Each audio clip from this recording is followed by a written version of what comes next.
बेचारे वर्ष अपने आप से कर रहे हैं। इसी बीच में सेठानी आती है। सेठ जी, हाँ सेठा, आइए जलपान कर लीजिए। सेठ जी अवश्य।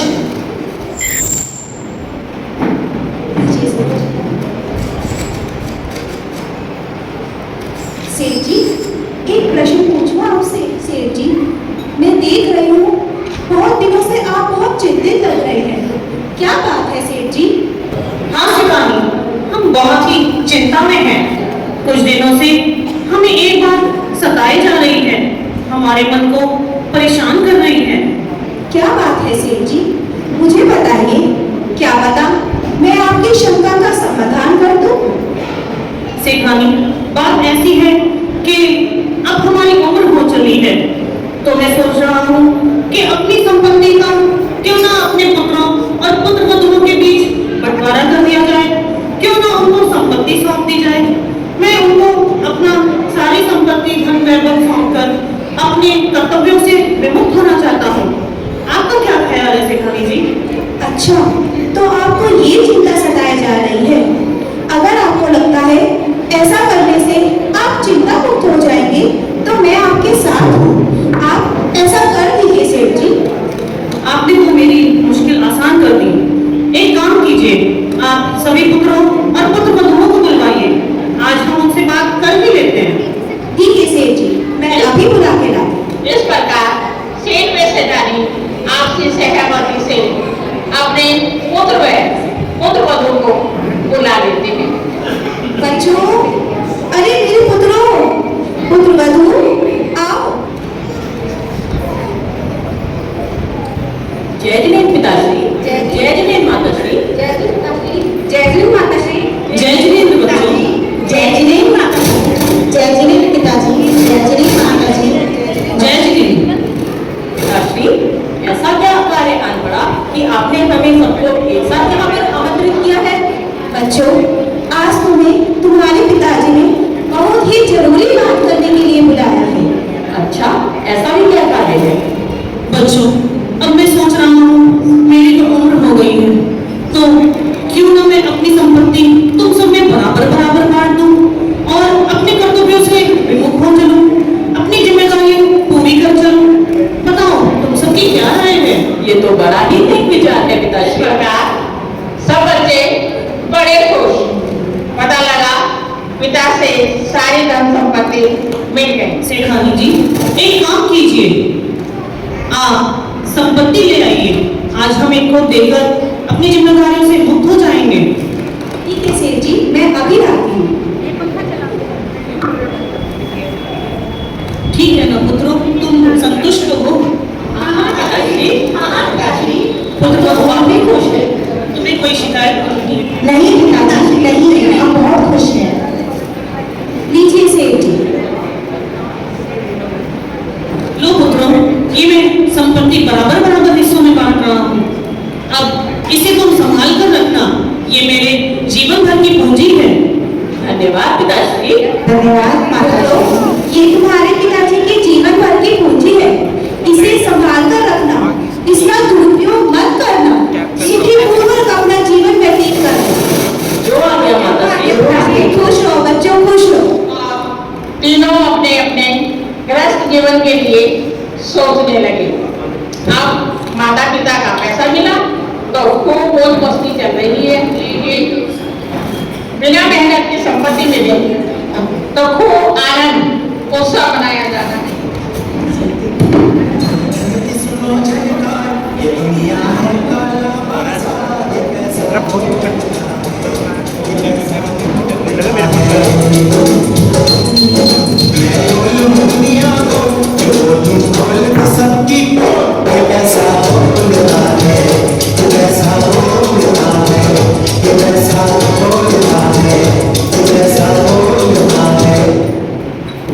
इस प्रकार पैसा मिल गया क्योंकि मेहनत तो की नहीं।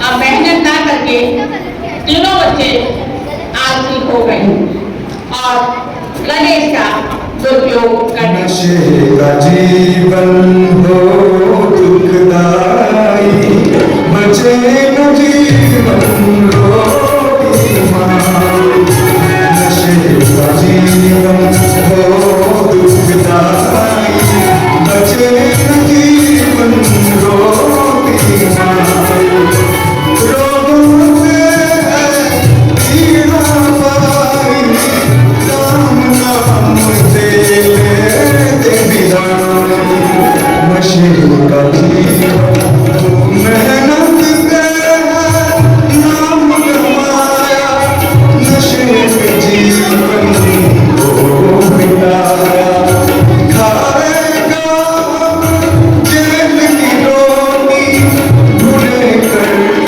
से को सताया खाएगा जेल की रोटी बुरे कर्म से को सताया मात पिता ने दुनिया दिखाने मात पिता ने दुनिया दिखाने कब न मिलेगी उनकी दुआएं रोगों से है पीड़ा पाई रोगों से है पीड़ा पाई राम नाम से लेते विदाई नशे का जीवन हो दुखदाई बचे न जीवन रोटी माई इस प्रकार पाप क्रम का उदय हुआ।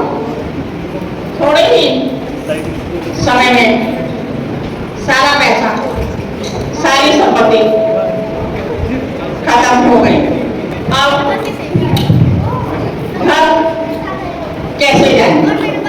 लेकिन जाना तो पड़ेगा ही। अब तीनों विचार कर रहे हैं और घर की ओर चलते हैं। घर में बड़ी बहू देखिए अजी सुनते हो? कहाँ हो तुम? अरे कहाँ हो? कहाँ घूम रहे हो इतने दिनों से? अरे क्या है आगेवान, क्यों चिल्ला रही है? क्यों चिल्ला रही हूँ? कि तुम्हें नहीं पता घर का सारा राशन खत्म हो गया। क्या दूं बच्चों को खाने को? और क्या तुम्हें दूं और क्या खुद खाऊं? कहाँ रहते हो तुम सारे दिन? सारा दिन चेक चेक चेक चेक, और कोई काम नहीं है क्या तुझे? मेरा यही रहता है, कभी ये खत्म हो गया, कभी वो खत्म हो गया, ये ला दो वो ला दो। अरे पिताजी ने जितना भी धन दिया था कुछ नहीं बचा। मैं तो आप परेशान हूँ, मुझे और परेशान मत कर। मेरी तो किस्मत ही फूट गई।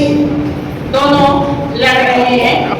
इसी बीच में दूसरी बहू और बेटा वहां पर आ जाते हैं। अरे क्या कह रही हो? बोलो। मैं उसकी बातों से परेशान हो रही हूँ। घर में ना तो बच्चों के लिए अच्छे कपड़े हैं पहनने के लिए, और ना ही घर में हमारे पास खाना बनता है। मुझे भी नहीं पता। जाओ बाहर बात करके आओ और वो पैसे घर लेके आओ। देखो तुम्हें कहीं खाना नहीं है, खाता ही रहता है। तुम परेशान जो भी आप सामान लेके आते हो वो मैं अपने मायके तो देके नहीं आती। जो भी आप कमा के घर लाते हो वो आपके बच्चों में और परिवार के पालन पोषण में ही लग जाता है। मुझे नहीं पता। जाओ बाहर जाओ, काम करके आओ और वो पैसे घर में लेके आओ ताकि मैं बच्चों को खाना खिला सकूं। सुनो तुम भी, देखो मुझे तो खाया ना करो। मैं ना ही तो नौकरी करने जाऊंगा, ना ही मैं कुछ काम करूंगा। अब मैं क्या करूं? मेरी तो किस्मत ही है। अब इसी बीच में तीसरी बहू और बेटा आ जाते हैं। अरे सुनते हो? कहाँ हो? सुनते हो? कहाँ हो? मैं भी लोगों के ताने सुनकर परेशान हो गई। हाँ, तुम भी बोलो। वो कौन सा रे छेड़ा होगी? अपने पड़ोसी को देखो, उसके पास धन दौलत शौहरत सब है। हमारे पास क्या है? क्या? तुम मुझे ताना मार रही हो? इसी बीच में पहली बहू देखिए क्या शिकायत कर रही है। सुन रहे हो?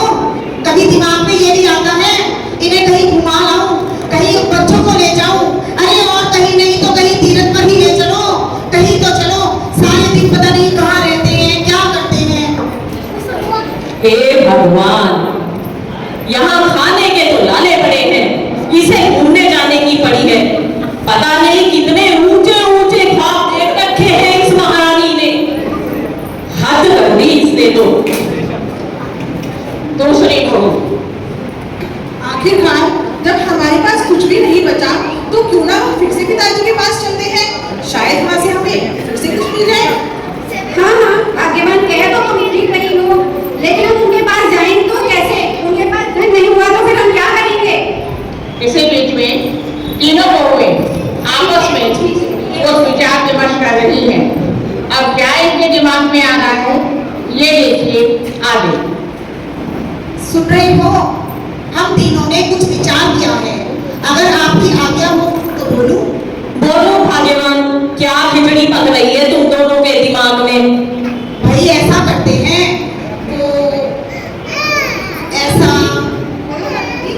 हाँ हाँ बोलो, सुनो, ऐसा करते हैं हम माता पिताजी को बेच देते हैं और फिर हमारे पास पैसे भी आ जाएंगे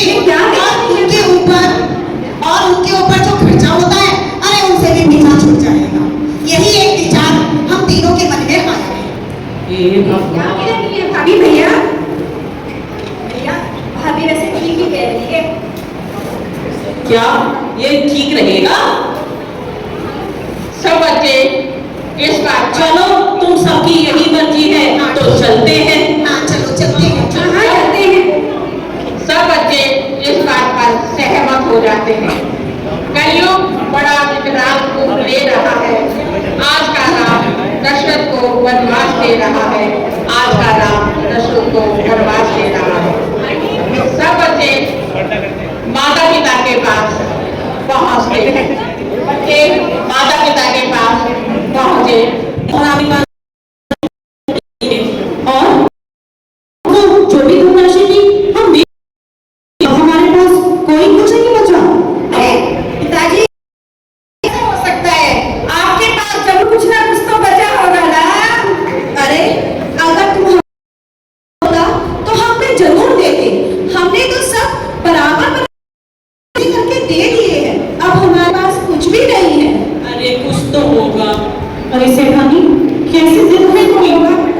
बच्चों, अब तो हमारे पास कुछ भी नहीं, अब तो सिर्फ हम ही बचे हैं। बच्चों, ऐसा तुमने क्या किया जो तुमने इतनी धनराशि खत्म कर दी? बस हो गई खत्म। अरे बस बस नहीं करते रहोगे, आगे कुछ सोचा है?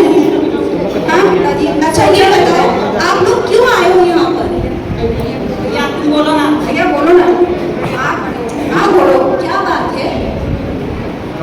क्या बात है बच्चों? अरे कुछ तो बताओ, ऐसे मुझे में क्यों खड़े हो? वो पिताजी, वो मैं अरे बोलोगे भी?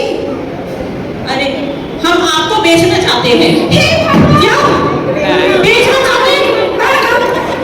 ये तुमने क्या सुन लिया? इसी दिन के लिए पैदा किया था तुम्हें।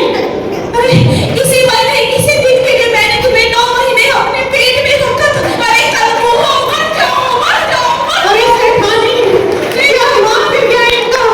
पागल हो गए हो क्या? एक बार सोच लो क्या बोल रहे हो? कोई अपने माता पिता को ही बेचता है। दादी, हमने तो बच्चे सोच विचार करके ही कहा है ये बात। अरे क्या सोच विचार किया है? जब संपत्ति खर्च कर रहे थे तब सोच विचार नहीं किया था? हाँ हाँ पिताजी, जो आपको खरीदेगा वो आपको खाने के लिए ही देगा। हे भगवान! सेठ जी, सुन रहे हो? अरे सेठ जी, सेठ जी, ना हे प्रभु! जो हमने सोच लिया है, हम आपको बेचने जा रहे हैं बस। अरे ये कैसा आनंद कर रहे हैं? ये कैसा आनंद कर रहे हैं? लेकिन माता पिता की एक भी बात नहीं सुनी। तुम्हें एक बार भी लाज नहीं आई कि तुम अपने माता पिता को बेचने की बात कर रहे हो? तुम्हें अफसोस भी नहीं? ये तुम कैसी बात कर रहे हो? सेठ जी, उठो सेठ जी, उठो। और अरे चलो चलो, लेके चलो इन्हें, ये तो ऐसे ही करते रहेंगे। कहाँ ले जा रहे हो? अरे नहीं नहीं, हम नहीं जाएंगे। कहाँ ले जा रहे हो? चलो। अरे इसमें नहीं छोड़ो। अरे कहाँ ले जा रहे हो? छोड़ो। ले चलते बेच के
कोई तो आए, लेकिन नया भाव मन में कुछ नहीं। इंतजार कर रहे हैं कोई आए। यही दिन देखने के लिए भैया इन्हें तो कोई खरीद भी नहीं रहा है। इसी भी कोई दिन और इंतजार करते हैं, क्या पता कोई ग्राहक आ ही जाए। इसी दिन पे एक खरीदार वहां पर पहुंच जाते हैं। भाग्यवान, मैं जरा बाजार हाट होकर जाता हूँ, आता हूँ, देखता हूँ कुछ अच्छा सामान मिल जाए तो मैं लेकर आता हूँ मैं अभी थोड़ी देर में।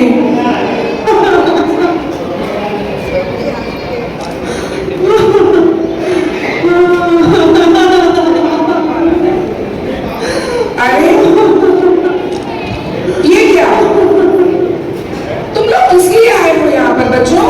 हम इन्हें दोनों को बेचने आए हैं। देखिए, ये तुम्हारे कौन है? ये हमारे नाता नाता है ये। मामा अनर्थ, घोर अनर्थ, ऐसी औलाद जो अपने माँ बाप को बेचने आई है।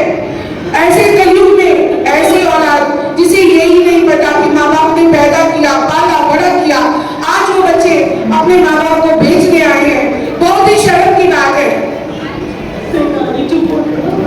अरे इसमें क्या बात है, जो इन्हें खरीदेगा वो इनको खाने पीने को भी देगा। हमारे पास इनको खिलाने के लिए भी कुछ नहीं है।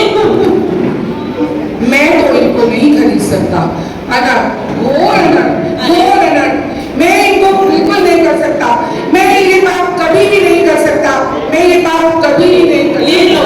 नहीं, दिखा है तुम जैसी औलादों को। ले लो। दिखा है तुम जैसी औलादों को।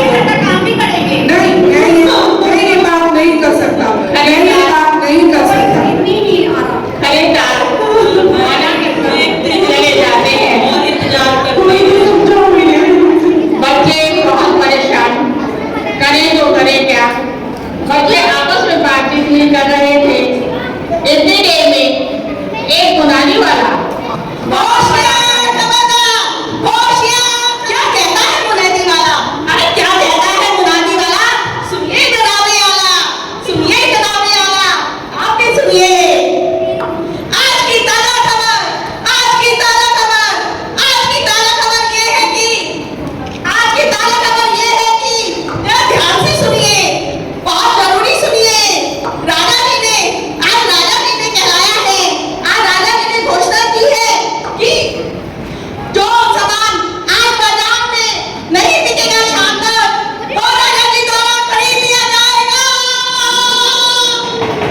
अरे वाह, ये तो बहुत ही बढ़िया खबर है। कोई तो खरीदेगा इन्हें। कोई तो खरीदेगा ही भैया इन्हें। ये तो बहुत ही अच्छी खबर है। इस प्रकार बच्चे ये मुनादी सुनकर बहुत खुश हो जाते हैं। यह समाचार सुनकर पुत्रों की लगता है अब तो काम बन ही गया। इसी बीच में मंत्री जी बाजार में आते हैं। देखो सिखाने देखो कौन आ रहा है। भगवान ने शायद हमारी सहायता के लिए इसे भेजा हो। पता नहीं, शायद कोई भला मानुष लगता है जो इनकी कौन है सच्ची। पता नहीं।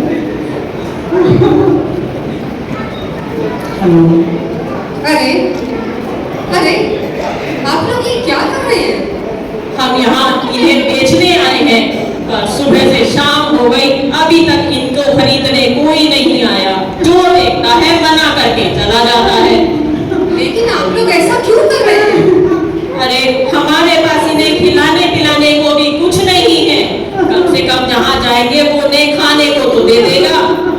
लेकिन एक बात बताओ कि आप लोग अपना भी तो भरण पोषण करेंगे, आप भी तो अपने बच्चों को खाना खिलाएंगे, आप भी तो खाएंगे, फिर माँ बाप के लिए क्यों नहीं?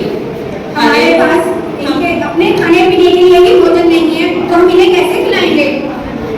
इन्हें बेचकर जो धन मिलेगा उनसे उनके लिए खाना लेकर जाऊंगा। बस यही सोचकर इन्हें बेचने आया था। घोर अनर्थ। घोर अनर्थ। क्या चाहते हैं आप लोग? अरे सुन भाई सुन। हाँ बोलो भैया। दो तेरे, दो तेरे, दो मेरे। हैं?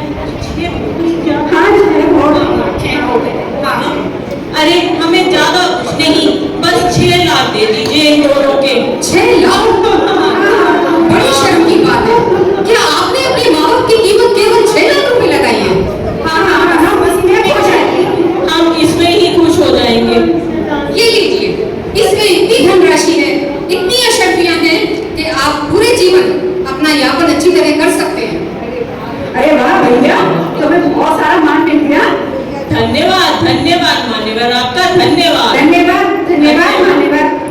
आइए, आपको मैं अपने साथ लेकर चलता हूँ। अरे कहाँ ले जा रहे हो मेरी सेना? मंत्री जी, इस प्रकार से आइए राजा जी। दोनों को लेकर अपने साथ कहाँ ले जा रहे हो? चल देते हैं। चलिए, मैं आपको अपने साथ लेकर चलता हूँ।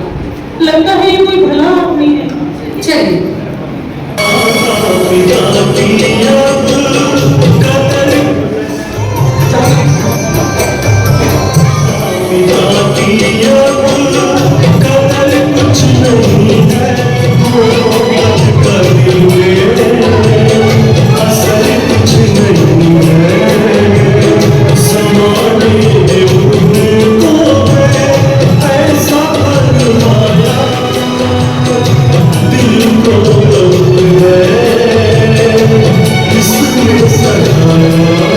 इस प्रकार मंत्री के माता पिता को अपने साथ राजा के महल में लेकर चले जाते हैं।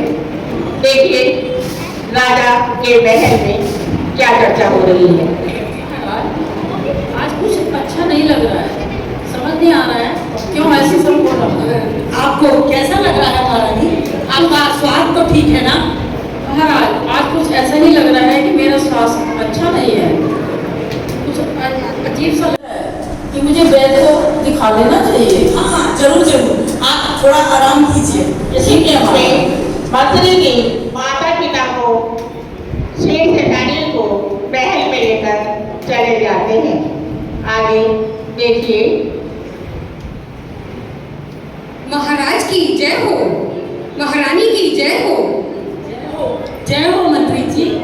ये आपके साथ कौन आए हैं? ये मेरे साथ अपने देश के राजा हैं और मैं इनको अशरफियाँ देकर आपके महल में लेकर आया हूँ। अशरफियाँ देकर? ऐसा क्यों? इनके बच्चों ने इनको बेच दिया था, अरे इसलिए मैं इनको यहाँ लेकर आया हूँ, क्या? ताकि ये सुरक्षित रह सके।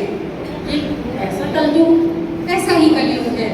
बच्चों ने अपने माता पिता को भेजा है। बहुत घोर अनर्थ, घोर अनर्थ। महारानी, आप इन माता जी को अपने महल में ले जाइए और अतिथिगण आप हमारे महल में विश्राम कीजिए।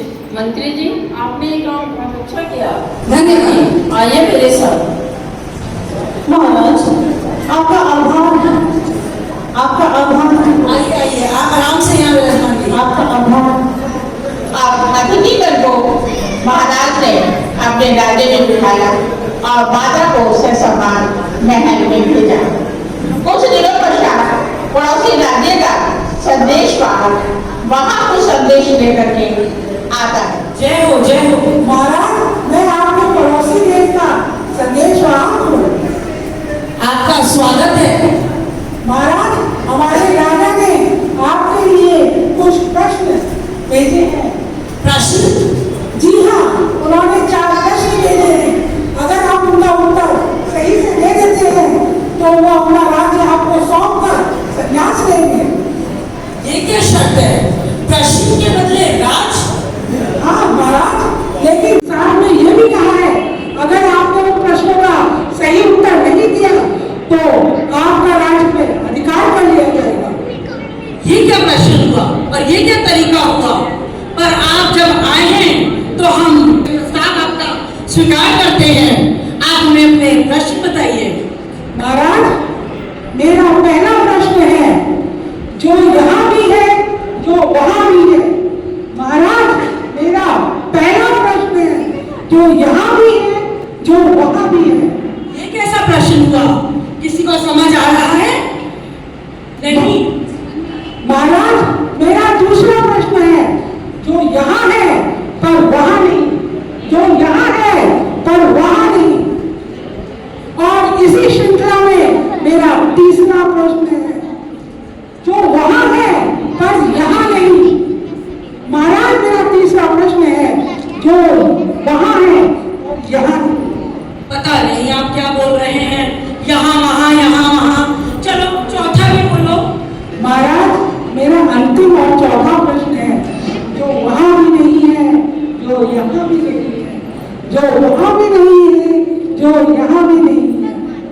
तो एक भी प्रश्न का उत्तर नहीं समझ आ रहा। पहले तो प्रश्न ही नहीं समझ आ रहे, उत्तर तो बहुत दूर की बात है। क्यों मंत्रीगण, किसी को समझ आ रहा है? महाराज बिल्कुल कुछ भी समझ में नहीं आया।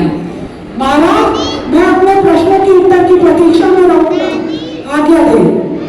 आज्ञा है। ये क्या हो गया? आप मंत्रियों से मंत्रणा कर रहे हैं राजा, क्या प्रश्न क्या उत्तर? अरे महाराज, लगता है आप बड़ी चिंता में पड़ गए हैं। चिंता में कैसे ना हूं अतिथिगण, राज की बात है। अगर 2 दिन में इन प्रश्नों के उत्तर ना दिए गए तो सारा राज चला जाएगा। बताइए, हम प्रीता करें या ना करें? महाराज, ये तो बड़े ही सरल प्रश्न हैं। इनके उत्तर तो आपको मैं 3 दिन के अंदर दे दूंगा। 3 दिन में आपके पास इनके उत्तर हैं? जी महाराज, बड़े ही आसान प्रश्न हैं। आप जैसा मैं कहता हूँ वैसा करें, आपको आपके प्रश्न के उत्तर मिल जाएंगे। आप बताइए, हमें क्या करना होगा? महाराज, मुझे इन प्रश्नों के उत्तर देने के लिए 4 मनुष्यों की आवश्यकता है। मनुष्य? जी जितने मर्जी ले लो। महाराज, पहला मनुष्य, आप मेरे सामने ऐसा मनुष्य प्रस्तुत करें जो कि धनवान सेठ हो, जिसके पास अपार संपत्ति हो, धनवान हो, सेठ हो और धार्मिक भी हो। वो तो है हमारे यहाँ बहुत। आगे बोलिए। जी महाराज, दूसरे प्रश्न के उत्तर के लिए मुझे एक व्यसनी व्यक्ति चाहिए जो अधिक तरह में व्यसन करता हो, जिसमें सारे ऐप हो, सारी बुराइयां हो, जो बुराइयों से भरपूर हो। वो तो हमारे राज में भरपूर है। महाराज, हमें तीसरे प्रश्न के उत्तर के लिए एक संत चाहिए जो अपनी तपस्या में लीन रहते हो, अपने कर्मों की निर्जना करते रहते हो, हमेशा धर्म ध्यान में ही रहते हो। वो भी आपको अवश्य मिल जाएंगे। और बोलिए, चौथा कौन सा चाहिए? बस महाराज, एक और मनुष्य चाहिए, वो एक लकड़हारा आप मेरे सामने प्रस्तुत कर दें। तो मैं आपको इन 4 मनुष्यों को आप मेरे सामने प्रस्तुत करें, मैं आपको आपके प्रश्नों के उत्तर आसानी से दे दूंगा। कुछ समझ आया मंत्रीगण? महाराज, क्या आपको लगता है कि इन चारों के मिल जाने से हमारे प्रश्नों के उत्तर मिल जाएंगे? पता नहीं भाई, ये कह रहे हैं तो मिल ही जाएंगे मंत्री जी। चलिए देखते हैं। महाराज, आप चिंता न करें, आपके प्रश्नों के उत्तर आपको अवश्य मिलेंगे। तो हम दरबार से कह दीजिए मंत्री जी, इन चारों को बुला लाए। दीवान जी चारों व्यक्ति को बुलाने जाते हैं। 4 सदस्य वहां पर 2-2 हे दरबार से कहकर आप उन दरबार दूध को भी बुला दीजिए। संदेश वाहक भी वहां पर पहुंच जाते हैं। देखिए किस तरह से आगे सब प्रश्नों के उत्तर दिए जा रहे हैं। चारों व्यक्ति वहां पर आ जाते हैं। जय हो। जय हो। आप वो चारों मनुष्य ले आए जो व्यक्ति हमने बुलाए थे, आज्ञा महाराज, अब चारों और साथ में उन दूध को भी ले आइएगा। हाँ हाँ, संदेश तो आप जाइए जाइए। ये अतिधर्म कैसा सटक गया इसका दिमाग है, और मेरे महाराज जी भी इसके बातों में आ रहे हैं। कभी ऐसा ना हो महाराज जी इसके चक्कर में अपना राज भी दबा बैठे। चलो मुझे क्या है, मुझे तो जाना ही है। चारों में लेके आता हूँ, चारों व्यक्तियों को। दीवान जी राज्य में 4 तरह के व्यक्ति को लेने के लिए चले जाते हैं। आइए चले, आपको महाराज जी ने बुलाया है। राजन, आपको महाराज जी ने बुलाया है। अरे कहाँ लेके जा रहे हो? राजा जी ने बुलाया है। पर हमने कुछ किया तो नहीं है। नहीं नहीं, आपको राजा ने बुलाया। चलिए यहाँ खड़ो। अरे की बात है?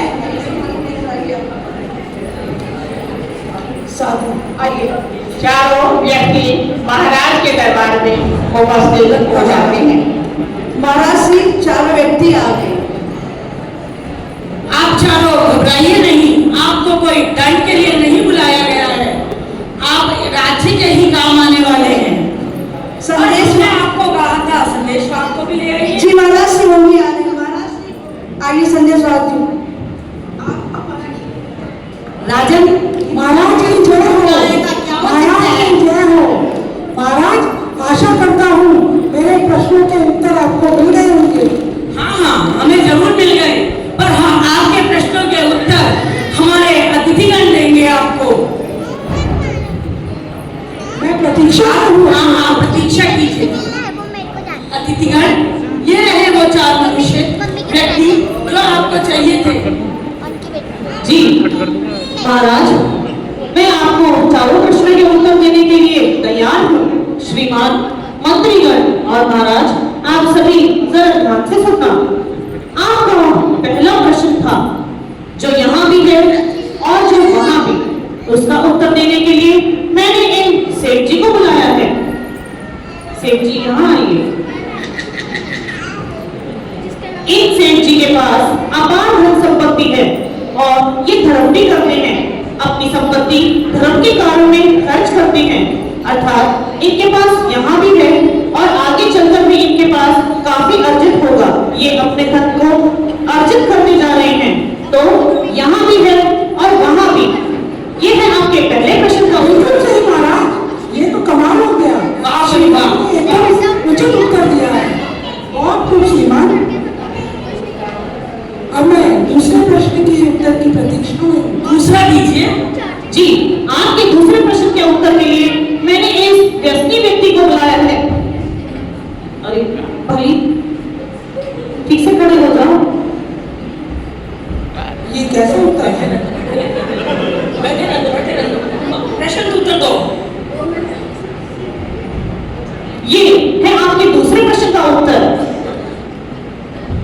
देखिए, ये है व्यसनी व्यक्ति, हर तरीके के ऐप करता है, अपने होश में भी नहीं है।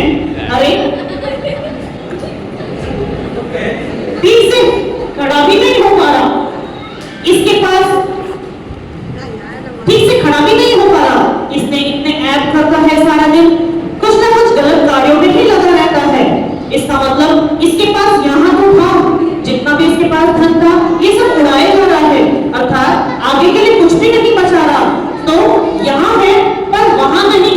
ये है आपके दूसरे प्रश्न का उत्तर। उत्तम, अति उत्तम। वाह, एकदम सही जवाब दिया आपने। वाह, श्रीमान कमाल कर दिया। अब आप तीसरे का भी दे दाइए जल्दी से उत्तर। जी, तीसरे प्रश्न के उत्तर के लिए मैंने एक संत को बुलाया है। ये संत हमेशा अपनी तपस्या में लगे रहते हैं और धर्म ध्यान अर्जित करते रहते हैं।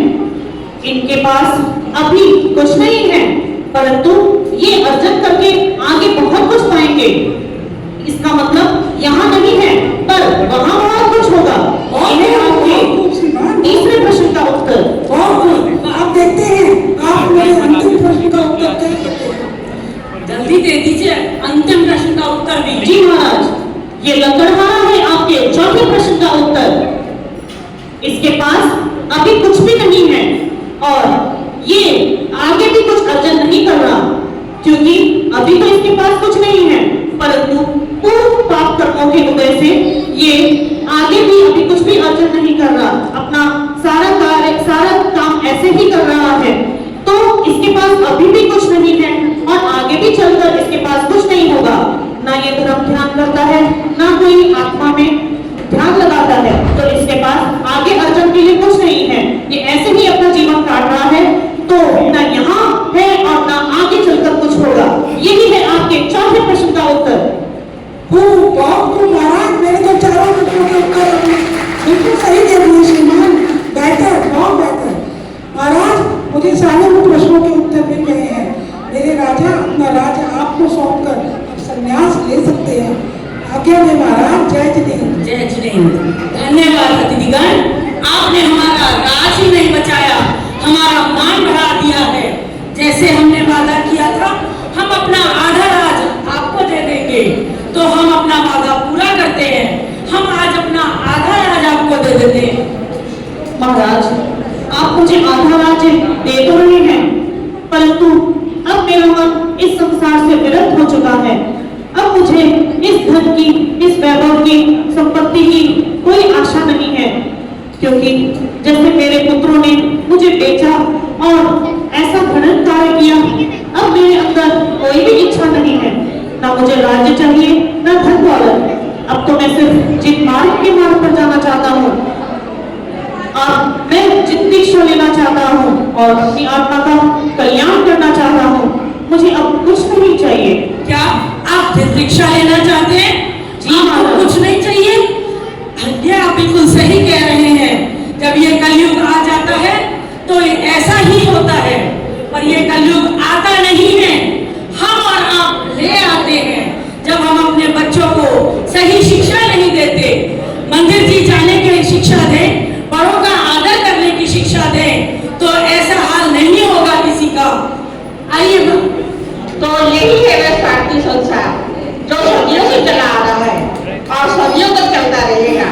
इस प्रकार सेठ जी दीक्षा लेने के लिए तैयार हो जाते हैं, तभी सेठ जी के बच्चे वहां पर पहुंच जाते हैं। क्षमा कर दीजिए माता जी, हमसे बहुत बड़ी भूल हो गई है। क्षमा कीजिए, हमें क्षमा कीजिए। क्षमा कर दीजिए पिताश्री, हमें क्षमा कर दीजिए माताश्री। पिताजी क्षमा कर दीजिए हमें। माताजी क्षमा कर दीजिए हमें। पुत्र हमने तुम्हें क्षमा किया। माता खुश रहो पिता बच्चों, खुश रहो। अपनी जिंदगी अपने अनुसार जियो और हमें हमारे हाथ में छोड़ो। नहीं पिताश्री, नहीं माताश्री, आप हमारे साथ घर चलिए। चलिए पिताजी हमारे साथ घर चलिए। आप हमारे साथ घर चलिए। आप हमारे साथ घर चलिए। नहीं पुत्रों, मैंने एक फैसला लिया है कि मैं अब ये सब छोड़कर जित मुक्ति ग्रहण करूंगा और दीक्षा दूंगा। अब मैं जिन्मत के मार्ग पर चलूंगा। मुझे जाने दो। नहीं नहीं पिताजी, आप ऐसा न करें। नहीं बच्चों, अब मुझे मत रोको, मुझे जाने दो। मुझे इस संसार में अब बिल्कुल भी हिम्मत नहीं है। इस प्रकार माता पिता ने अपना मन बना लिया दीक्षा लेने का। बच्चों ने बहुत प्रयत्न किया लेकिन नहीं माने। अब माता पिता दीक्षा लेने के लिए तैयार हैं।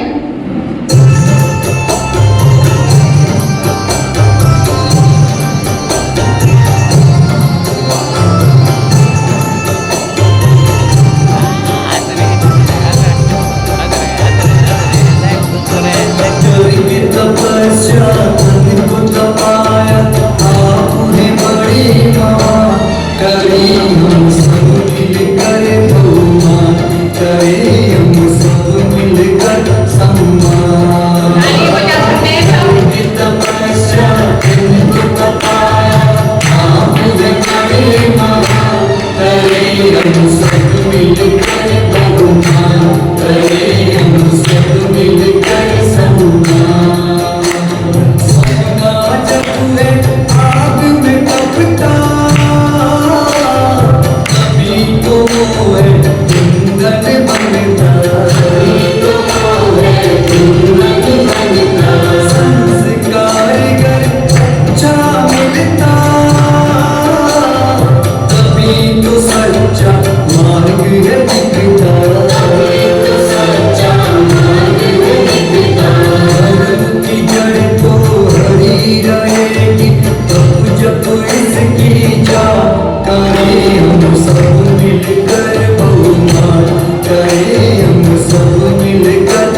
जैन धर्म की, जैन धर्म की। इस प्रकार से देव ने संन्यास लिया और अपना जीवन तपस्या में व्यतीत किया। आप सभी का बहुत बहुत धन्यवाद।